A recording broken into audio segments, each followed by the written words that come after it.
Hello everyone, welcome back to the channel, welcome back to the new series.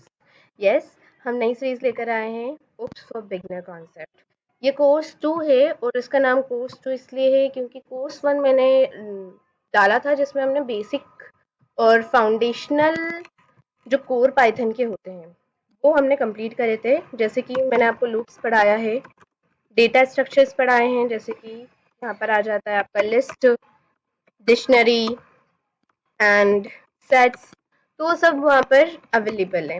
ठीक है, तो अगर आपने वो नहीं पढ़ा है तो आप पढ़ सकते हैं, और अगर यहीं से शुरू करना है तो कोई बात नहीं। तो चलिए, so this is the day 1 और आज हम इसका फाउंडेशन पढ़ेंगे, पाइथन का नहीं, उप्स का फाउंडेशन। सो ये मैंने आपको क्लियर कर दिया, पाइथन का नहीं, हम उप्स का फाउंडेशन पढ़ने वाले हैं। और उसमें हम जो जो चीजें देखेंगे वो ये लिस्ट है, टॉपिक्स ऑफ कंटेंट।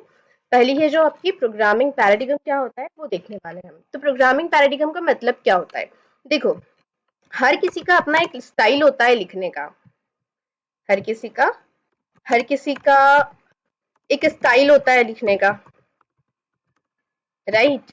राइटिंग का एक स्टाइल होता है, जैसे कि कोई नोट्स बनाकर लिखता है, नोट्स पॉइंट्स के थ्रू लिखता है, कोई पूरा पैराग्राफ ज्यादा अच्छे तरह से लिख पाता है, राइट। कोई शॉर्ट में समझाने में अच्छा होता है, शॉर्ट एक्सप्लेन में बढ़िया होता है, और कोई कोई को पूरी की पूरी स्टोरी बताना होती है, स्टोरी टेलिंग अच्छी होती है किसी किसी की, राइट। जैसे हर किसी का एक वे होता है चीजों को पढ़ने का, याद करने का और लिखने का। वैसे ही जब हम चीजें समझते हैं, राइट, चीजें समझते हैं मतलब कि for example as a student, right, जब आप एग्जाम की तैयारी करते हो तो आप नोट्स बनाते हो, कोई लोग नोट्स बनाते हैं और वो नोट्स पूरी क्लास में चलते हैं, वो बात अलग है, ठीक है। कुछ लोग वीडियो देखकर, और कुछ लोग जो होते हैं वो क्या करते हैं, सिर्फ गूगल पर टॉपिक सर्च कर करके पढ़ते हैं। कैसे,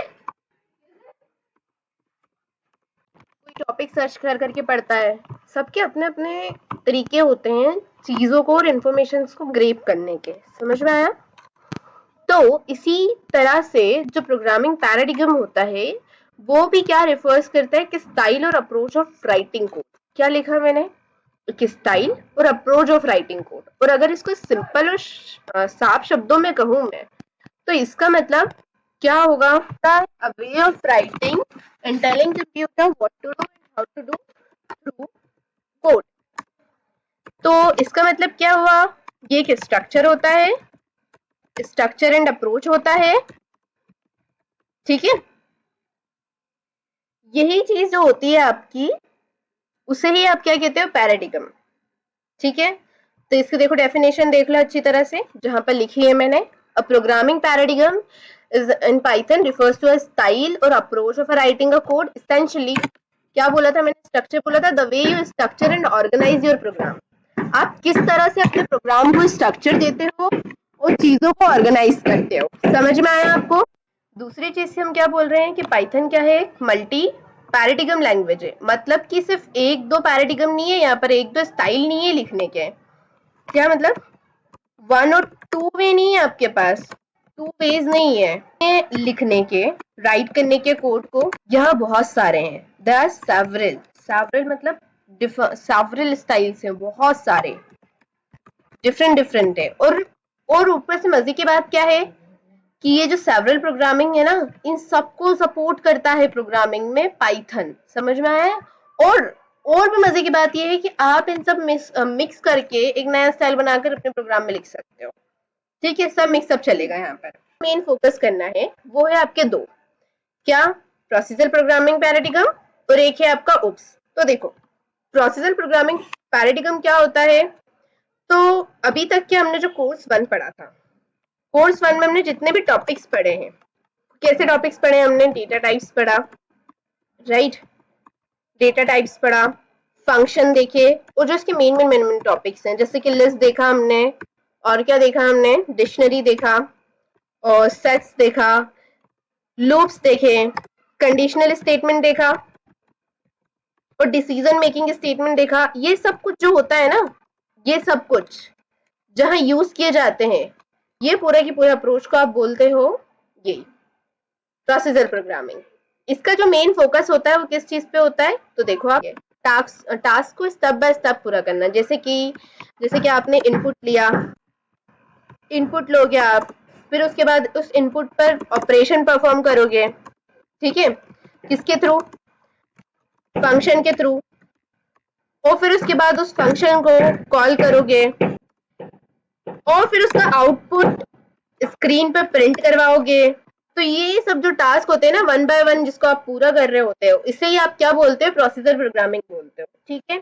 अब इसका एक एग्जांपल देखो। एग्जांपल कैसे, जैसे कि आपको याद है सम ऑफ नंबर कैसे निकालते थे, आप क्या लेते थे, कोई सा भी नंबर लेते थे, जैसे कि मैंने 6 लिया, ओके। अब मैं क्या करूंगी, फोर लूप चला दूंगी आई इन रेंज, ठीक है, और क्या बोलूंगी मैं, 1 से लेकर 7 तक की फोर लूप चलाना, और क्या करूंगी मैं, साथ साथ में यहाँ पर मैं एक टोटल नाम का भी वेरिएबल बनाती हूँ और उसकी वैल्यू क्या रखती हूँ मैं, इनिशियली 0। यहाँ पर मैं क्या करूंगी, इसके अंदर, ओके, हाँ, इसके अंदर मैं क्या करूंगी, मैं टोटल को प्लस और इक्वल करवा दूंगी किससे, आई से। अब आई की वैल्यू बढ़ेगी, 1 होगी, तो 1 का पहले 0 से होगा 1, फिर 1 का 2 से प्लस हो जाएगा, फिर उसका जो आंसर आएगा उसका 3 से हो जाएगा। इस तरह से आपका क्या होगा, यहाँ पे लास्टली आप क्या करोगे, प्रिंट करवा दोगे। क्या प्रिंट करवा दोगे, टोटल को। तो ये जो पूरी अप्रोच है ना, ये पूरी की पूरी अप्रोच को आप क्या कहते हो, प्रोसीजर प्रोग्रामिंग, जहां पर फंक्शंस यूज हो रहे हैं, okay, functions, variable, loops, conditions, ठीक है। तो ये होता है आपका प्रोसीजर प्रोग्रामिंग। आपका फिर नेक्स्ट पॉइंट आता है जहां आपको समझना है कि ऑब्जेक्ट ओरिएंटेड प्रोग्रामिंग क्या होता है। अब ऑब्जेक्ट ओरिएंटेड प्रोग्रामिंग में होती हैं दो चीजें। क्या दो चीजें होती हैं आपके ऑब्जेक्ट ओरिएंटेड प्रोग्रामिंग में, एक होता है आपका डेटा, ठीक है, एक होता है आपका बिहेवियर। अब ये बिहेवियर और डेटा है क्या, तो देखो, अगर मैं डेटा की बात करूं, तो डेटा क्या हो जाता है आपका, जैसे कि किसी कार लिए तो उसका मॉड्यूल क्या हो गया, वो उसका डेटा है, ऑनलाइन देख सकते हो आप। कलर क्या रहेगा, वो डेटा रहेगा। फिर उसके बाद उसकी स्पीड कितनी है, ये भी बता दिया आपको, ठीक है। ये सब कुछ उसका डेटा है जो आप देख पा रहे हो। लेकिन अगर हम बिहेवियर की बात करें, राइट, तो बिहेवियर क्या हो जाएगा, उसके ब्रेक लगाना, स्टॉप करना, right, these are the behaviours, समझा आपने, स्टार्ट करना, steering wheel. So real world जो ऑब्जेक्ट होता है, हर एक ऑब्जेक्ट का कुछ डेटा होता है और कुछ बिहेवियर होता है, और इसी चीज के बेसिस पे बनता है आपका ऑब्जेक्ट ओरिएंटेड प्रोग्रामिंग। किसका कॉम्बिनेशन होता है, उप्स, उप्स होता है डेटा और बिहेवियर का कॉम्बिनेशन। ऑब्जेक्ट को आप कैसे ले सकते हो, ऑब्जेक्ट का मतलब क्या होता है, फिजिकल एंटिटी। फिजिकल एंटिटी मतलब देखो, फिजिकल एंटिटी जैसे कि हाउस हुआ, किसी का घर, कोई चेयर, ठीक है, किसी ने कोई कार ली, ये सब रियल है, रियल रहते हैं, राइट। यहाँ तक कि कोई सा ह्यूमन भी, आप किसी लड़की की बात कर रहे हो, लड़की की बात कर रहे हो, वो सब क्या है, ऑब्जेक्ट है, एक फिजिकल एंटिटी, राइट, जिसको आप टच कर सकते हो, छू सकते हो, जिसकी एक स्पेस है। बट एज इट इज अगर मैं क्लास की बात करूं, तो क्लास क्या होता है, क्लास डिस्क्राइब करता है कि वो कैसा है, ब्लूप्रिंट। ब्लूप्रिंट से मतलब क्या है, ब्लूप्रिंट से मतलब ये नक्शा, जैसे कि हाउस कैसा होगा, ये पेपर पे बना है, अभी पेपर पे इसका मैप बना है, डायरेक्शन सही है, राइट।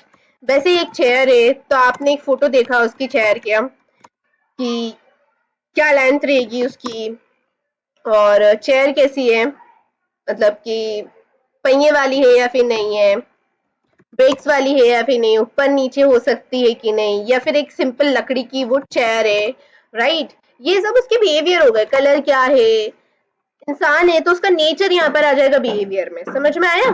और उसके बॉडी का कलर हो गया, उसके हेयर हो गया, उसका रेज हो गया, ये सब कुछ क्या हो जाएगा आपका हो जाएगा डेटा, ठीक है। और जो उसके इंसान की बेसिक एंटिटीज होती है कि इंसान क्या कर सकते हैं, दो पैरों पे चल सकते हैं, बोल सकते हैं, उनमें दिमाग होता है, सुन सकते हैं, लिविंग बीइंग, खा सकते हैं, राइट। तो ये क्या हो जाएगा, आपका क्लास हो जाएगा। और हर एक इंसान जो खुद है, जो प्रेजेंट है, वो क्या हो जाएगा, आपका ऑब्जेक्ट हो जाएगा। तो क्लास क्या होता है, क्लास इमेजिनरी, इमेजिनरी एंटिटी होती है, फिजिकल वर्ल्ड में नहीं होती है, फिजिकल वर्ल्ड में नहीं होती, एग्जिस्ट नहीं करती है। जैसे कि पेपर पे घर बनाया, वो फिजिकल है क्या? आप उसको टच कर सकते हो? नहीं कर सकते। वो नक्शा है सिर्फ कि कैसा होगा। क्लास बताता है कैसा होगा और ऑब्जेक्ट बताता है मैं कैसा हूं। ठीक है, अब देखो हमें उसकी जरूरत क्यों पड़ी। देखो जब हम बिना उसके काम कर रहे थे, बिना उसके, जैसे कि हमने फंक्शन यूज करा, फंक्शन के थ्रू, लूप के थ्रू, तो ऐसा हो रहा था कि बार बार आपको कोड यूज करना पड़ रहा था, बार बार कोड लिखना पड़ रहा था, एक ही कोड लिखना पड़ रहा था। जैसे कि फंक्शन यूज करा आपने, एक फंक्शन बनाया, अब उसको फंक्शन को बार बार आपने कॉल करा, राइट।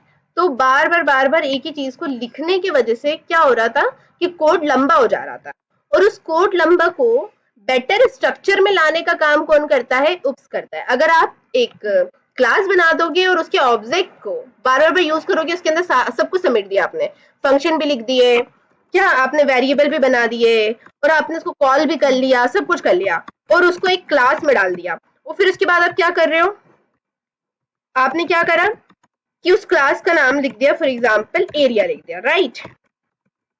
और एरिया के अंदर क्या है? एरिया के अंदर है लेंथ, क्या है आपकी? लेंथ है, राइट, और ब्रेड्थ है। अब उसके बाद आपने क्या करा? और सर्कल है, सर्कल के लिए रेडियस होती है। अब जब आप निकाल रहे हो, किसकी निकाल रहे हो? आप सर्कल की निकाल रहे हो, ट्राइंगल की निकाल रहे हो, तो आप बस क्या कर रहे हो? उस क्लास का ऑब्जेक्ट बना रहे हो। क्या कर रहे हो? उस क्लास का ऑब्जेक्ट बनाओगे, हर एक के लिए अलग अलग ऑब्जेक्ट बनाओगे और यूज कर लोगे।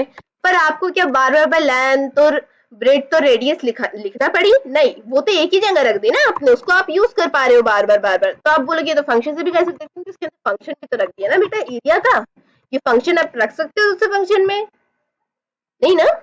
रख तो सकते हो, पर वो फंक्शन कॉलिंग फंक्शन हो जाता है, और उससे शायद डार्क मैथड ऐसी कुछ कहते हैं। खैर, फिर उसके बाद आता है आपका next easy maintenance. Easy maintenance क्या है भाई? इजी मेंटेनेंस मतलब कि आपने एक बार क्लास बनाई और उसके ऑब्जेक्ट बना लिए बहुत तरह के, डिफरेंट ऑब्जेक्ट बना लिए डिफरेंट टास्क के लिए, डिफरेंट ऑब्जेक्ट किसके लिए? डिफरेंट टास्क के लिए, राइट। ये होता है फायदा किस चीज का? तो मेंटेन करना इजी हो गया आपके कोड को, रियल वर्ल्ड मैपिंग, अब हर चीज को आप मैप कर सकते हो, एक ही चीज के बहुत सारे, जैसे कि आपने एक कार, अब जब आप कार्स बोलते हो, क्या बोलते हो? आप कार बोलते हो, तो कार हो जाती है बहुत सारे तरह की, राइट। या फिर व्हीकल बोलते हो, थोड़ी देर के लिए व्हीकल ले लेते हैं, आपने व्हीकल बोला तो व्हीकल में कार भी आ गया, राइट। व्हीकल में बाइक भी आ जाएगी आपकी, कार, बाइक, और क्या आ जाएगा आपका व्हीकल में? कार आ जाएगी, बाइक आ जाएगा, टू व्हीलर, राइट, ये सब कुछ, रिक्शा आ जाएगी। तो ये सब कुछ व्हीकल में आ गया ना, लेकिन व्हीकल का मतलब क्या है? चलने वाली चीज जिसके अंदर आप बैठ सकते हो, सवारी कर सकते हो, सिंपली एक टूल, मैकेनिकल टूल। और उसमें आ गए इसकी कैटेगरीज, कैटेगरीज, ये कार्स, ये बाइक, ये सब कुछ क्या हो गया? ऑब्जेक्ट हो गए। You can define only vehicle, right. This is how we can real world map कर सकते हैं चीजों को, इजी मेंटेनेंस कर सकते हैं, कोड को रीयूज कर सकते हैं, बार बार यूज कर रहे हैं ना आप, एक ही एक क्लास को बार डिफरेंट ऑब्जेक्ट्स के थ्रू रीयूज कर पा रहे हो, और ऑब्जेक्ट क्लास तो बताई दिया आपको। ठीक है, चलो अब आ जाते हैं हम नेक्स्ट पॉइंट पे, that is real life example. तो देखो एग्जाम्पल मैंने जैसे कि आपको अभी बताया, आपने लिया, यहाँ पर हमने जो एग्जाम्पल लिया है वो कार लिया है, रियल वर्ल्ड का एग्जाम्पल। पर अगर मैं दूसरा एग्जाम्पल लूँ, जैसे कि मैंने एक लिया, एक एनिमल ले लिया मैंने, डॉग। तो देखो डॉग का डेटा की बात करें अगर, तो उसका कलर क्या है, उसका आई कलर क्या है, राइट, उसकी ब्रीड क्या है, ये सब कुछ क्या हो गया? उसका डेटा हो गया। पर अगर मैं बिहेवियर की बात करूं, बिहेवियर की, तो डॉग का बिहेवियर क्या होता है? वो सबसे पहले बार्क करता है, ये उसका बिहेवियर है, राइट। मतलब बार्क करना उसका बिहेवियर है, खाता है वो, ईट करता है, दैट इज इट्स बिहेवियर, काटता भी है कभी कभार, राइट। तो बाइटिंग भी उसका बिहेवियर है, कहीं ना कहीं उसका नेचर हो। और दूसरा बिहेवियर क्या है? वो बहुत ज्यादा वफादार होता है, तो वफादारी भी उसका बिहेवियर है, ये सब कुछ उसका बिहेवियर है। और उसका डेटा क्या था कि वो किस जात का है, उसका कलर क्या है, उसकी ब्रीड क्या है, ये सब कुछ उसका डेटा था।